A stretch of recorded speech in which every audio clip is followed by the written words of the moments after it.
From the gym to the life arena, taking sports and making life-altering conversations happen. This is Peak Performance Radio. I'm your host, Franklin Rivers, with my co-host, Jada Matthews. Well, today we're talking about the effects of the big lie. Many of us have been, learned about the big lie recently, about how we've been basically, turned into categorized factory workers in today's society. So we're going to talk a little bit about it and explain it, and then with our guest a little bit later talk about how the lie affects us personally. So, Jada, what's your take on the big lie? Okay, let me give you an example of what happened to me the other day. I was bored in the house, have been unemployed for a good little while, so I was like, hey, let's apply for some jobs. So I was on Career Builder, applied for about 30 jobs. Hey, there was a little link on there that I thought was exciting. Anyway, I get a call back the next day. Had an interview for a sales and marketing position. So I go on my interview. They say that their client is DirecTV and Vizio. So I was like, okay, that's cool, So then he went on into detail, but reading between the lines, I took it as if I'm going to be standing in a booth inside of Best Buy soliciting customers to get a DirecTV or Vizio. Probably minimum wage. Yeah, probably minimum wage. He said, hey, we want to discuss pay right now. That'll be like the second or third interview. He said, but you do get commission. He was excited to tell me that I did get commission, but he wouldn't discuss anything else. And he says, yeah, a lot of our people, they'll make $1,000 a week. Yeah, right. And it's Christmas time coming too.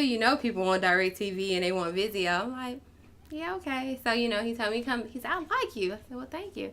I said, I'm selling for free at Vanderbilt. Hey, I love a little money. So he said, well, Tuesday, let's come back. You get to shadow someone. So I'm like, I do have a bachelor's degree in finance. I didn't tell him this. I'm thinking this. I can't find a job. I'm getting my graduate degree. It's in marketing and sales, which I want to do, but you still got to do the heavy lifting. You still got to do the networking, and you still got to get yourself in a position to become what it is that you want to become. Heavy lifting and networking. That makes an excellent point. Nobody told us in undergrad that to be in position where we needed to be to make a entry-level position when we graduated, we needed those internships or needed those excellent opportunities and experience prior to graduation to be available to get the job once we graduated. Because the first thing we were told after everybody got their bachelor's in this economy was, well, you have no experience. Exactly. Well, I have a bachelor's.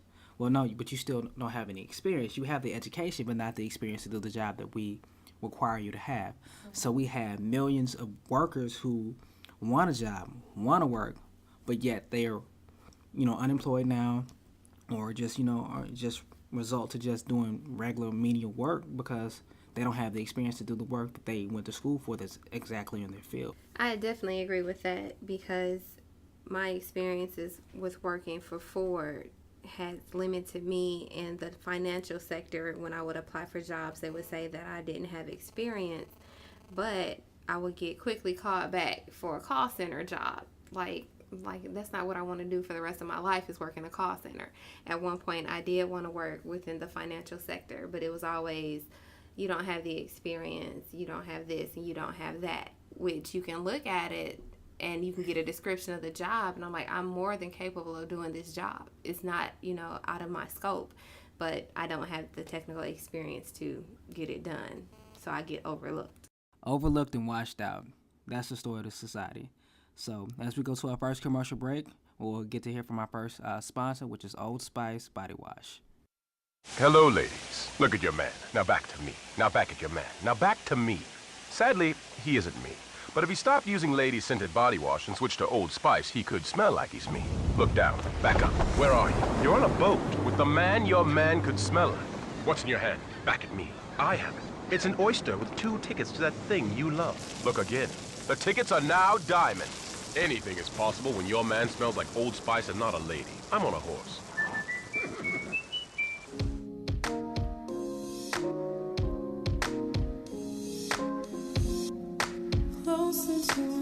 Closer to my dreams. That's where I want to be. But you can't, because it's a lie. So let's bring truth to the lie. Well, our guest today is Frederica Pifus, a MBA graduate from Lipscomb University, whom was a former dorm director at the Spotlight University, whom has keenly taught students how not to become part of the big lie by sending them on mission trips, giving them internships, and figuring out ways how to have jobs when they graduate. So let's ask her a few questions exactly how the school got to where they were by not letting those students succumb to the big lie. So, Frederica, for the seniors that you had in your dorm, what percentage or what could you, I guess, estimate of those particular seniors who had jobs waiting for them when they graduated? I don't have a definitive percentage, but I would have to say that probably about 7 out of 10 of my seniors who shared with me that they had a position waiting for them, or they have already interviewed for a position prior to their actual graduation ceremony, had either done an internship, had served as a student worker on campus, or at least volunteered with several different organizations in their field, had done so prior to graduating in order to secure a position. At your time at Lipscomb, did you notice more students whom worked jobs that were irrelevant to their major and went to class, or did you notice that more students did internships and went to class? Go. At my time there, I noticed that many students did jobs or volunteered in areas that pertain to their coursework, particularly in areas of accounting and business, as well as physical therapy or biology, nursing, and pre-med majors. They made sure that they were volunteering or doing things to help them advance in their post-baccalaureate careers. Did you have a job waiting for you, even though it was a master's post-baccalaureate degree? Did you have a job waiting for you at the completing of that particular degree? When I graduated with my master's in business administration and nonprofit management and leadership from Lipscomb University, I had secured a position to begin shortly after I received my degree.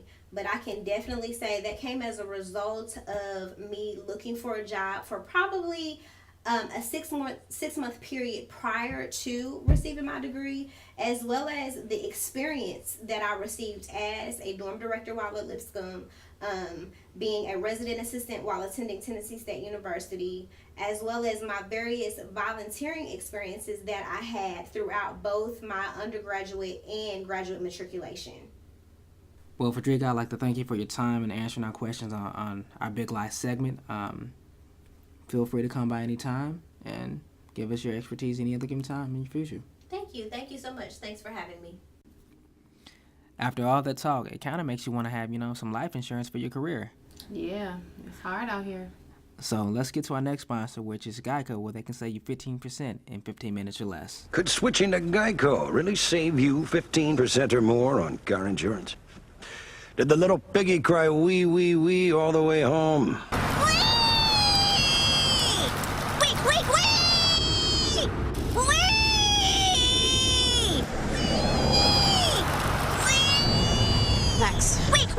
Maxwell! Yeah? You're home. Oh, cool. Thanks, Mrs. A. Geico. 15 minutes could save you 15% or more. I thought I told you I'm a star. You see that? A star. That's what I want to be. If I can get away from the big lie, hey, one day I might be. We are back at Peak Performance Radios. Speaking about the big lie, we just heard from our guest, Frederica Pipus, who was an MBA candidate at Lipscomb University.